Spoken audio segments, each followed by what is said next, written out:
Hey, it's me, Destin. Welcome back to Smarter Every Day. A treadmill is a pretty simple device, right? You set the speed you want, you get on, you start moving, but you don't actually go anywhere. This technology, people have realized for a really long time, is perfect for virtual reality because you could walk somewhere and actually use your body, but not leave the confines of your own home.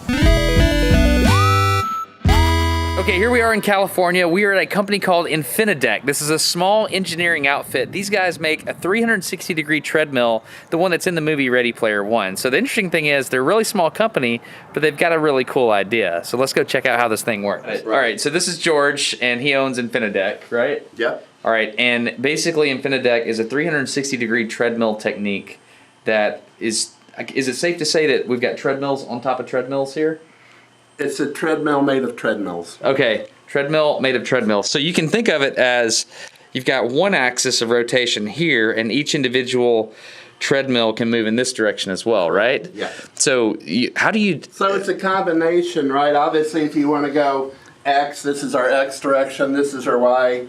X is nothing but a treadmill, you know, like any other treadmill. The Y is nothing but the smaller treadmills. Right now, we're using the Vive tracker on you. Right, so where are the... Yep, there they are right there. So your tracker's on your rear. We kind of artificially take you about 7 or 8 inches in front of that to get the middle of your CG.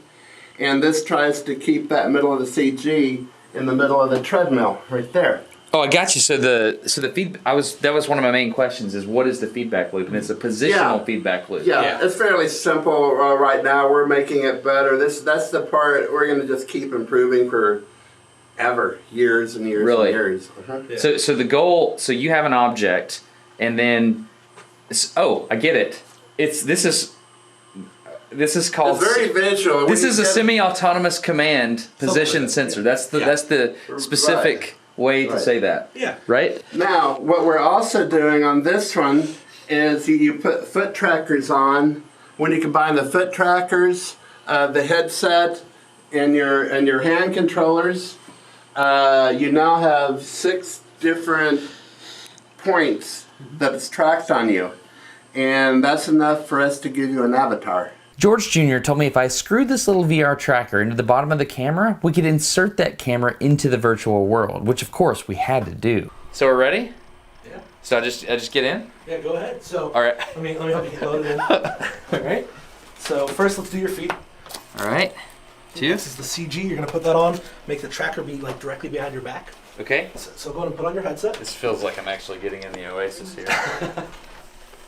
And you can tighten. Oh wow! I can see the camera in the virtual world. If you look towards me, you should see the 2 controllers. What the heck, man? So what we're gonna have you do now, George, going to hold. Okay, I'm trying to. This is just normal VR, so I can actually see the ring. Now that's something I didn't expect. So I can. It's there. Yeah. All right. So now let's. I see my body too. What's up with my body? So we're gonna sync that with you. So if I can have you stand with your legs straight down and your arms straight out to your sides in a T pose. 3, 2, 1. Did it work? Let's see. Go ahead and move around. Oh, I can see my body. Whoa.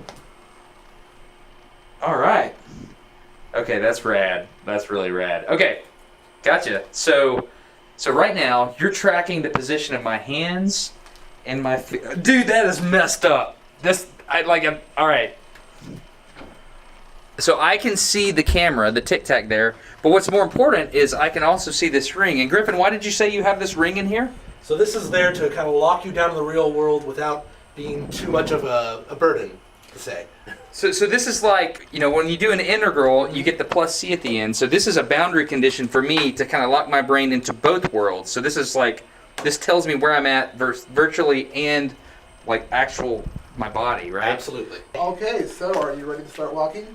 I'm ready to start walking. Okay. We're going to recommend you have your hands on the ring when you first try this, just so you get used to the virtual world and what that's like. Okay. So when you start, I thought it would make sense for it to put me in the center. Yeah. Okay, so now, what it's trying to do is trying to keep the CG of my back in the center of the ring, right? Exactly. So I'm going to touch this, and as I walk, okay, it takes okay, I'm there. Okay, I don't want to hit that tree, so I'm going to turn this way.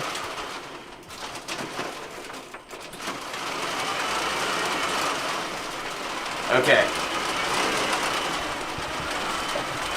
So I can't really tell if I'm walking 90 degrees or not. Okay, so there's inertia in the rollers. Okay, I thought there might be. So if I move backwards, it's got to keep me there. If I move forwards, so it takes just a second to get used to.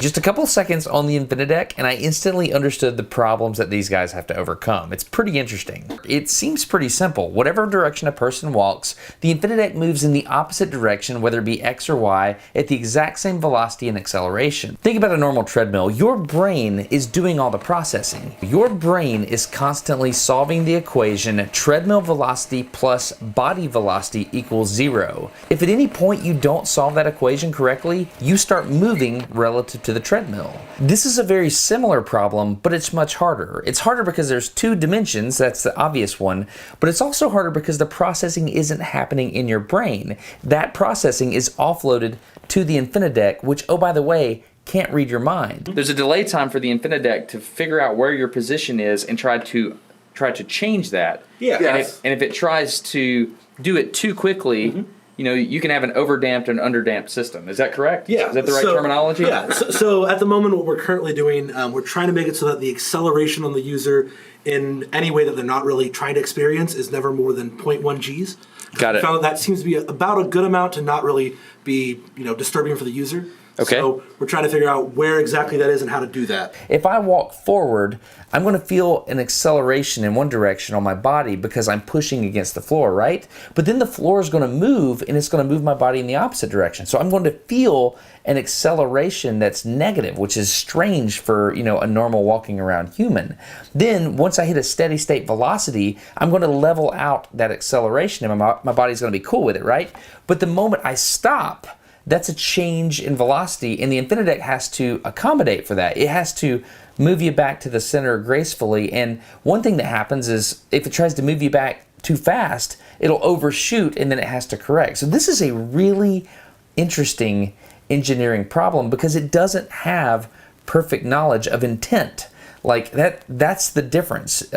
With your brain, you have intent. And so when you're walking on a normal treadmill, you get to choose everything, right? But you have to understand, over the last few years, we had to, build and modify the Infinadeck 2 along with the control system, and there's only a few of us. Yeah. So it's been challenging all around. This is why the problem is interesting, because when you're walking in the world, right now my acceleration is 0. Right. And then when I stop, I'm used to imparting acceleration to my body, but that doesn't happen till later.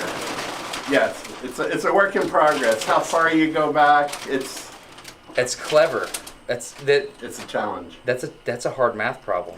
One thing I thought was really cool is you can use this to be a different size in the virtual world just by changing a constant, right? You can scale how many steps it takes to get around in the virtual world just by a scale factor. Literally a scalar. That's awesome. Oh, there's the same boat. Look at that. Dude, it's like, I want to jump. I'm too I'm too small to get it. Too small to go to my boat, man. That's fun. That's really fun that the model, there's my bench. Look behind you, there's my bench before.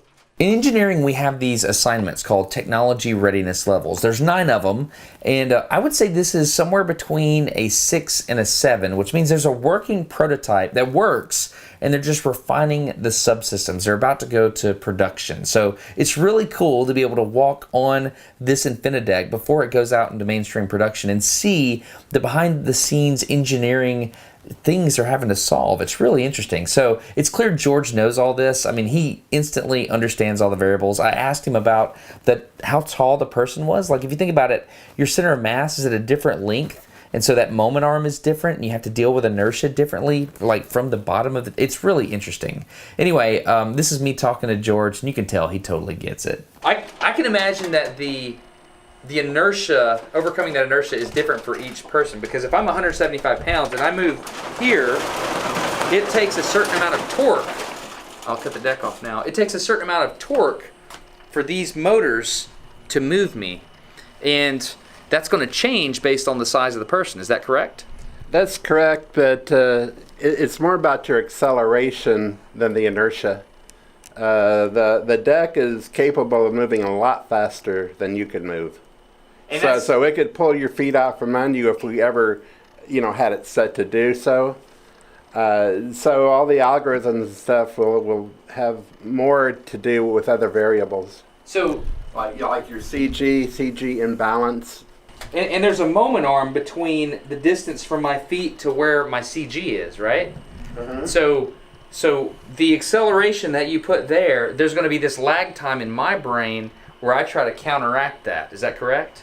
Very much. All right, this is the part of the video where I tell you about the sponsor, and a lot of people fast forward through this part, but this is the important part, because we wouldn't be doing this if I hadn't have listened to Ready Player One on Audible. I'm not going to tell you about Ready Player One, that's old news at this point. I'm going to tell you about the new book that I'm listening to. The sponsor is Audible. You can get a free book by going to audible.com/smarter or texting the word smarter to 500-500. The new book that I'm listening to is called 12 Rules for Life by Jordan Peterson, an antidote for chaos. Now, I'm listening to this book because I heard some podcasts with the author. There's a lot of people talking about this book.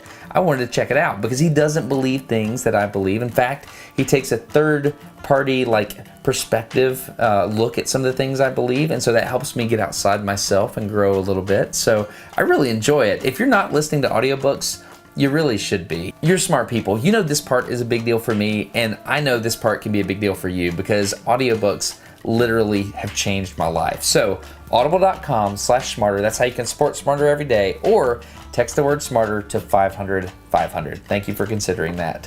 Last thing, I want to say thanks to the guys at Infinadeck, a treadmill made of treadmills. That is insane. You're there, man. This is just a control systems problem at this point, isn't it?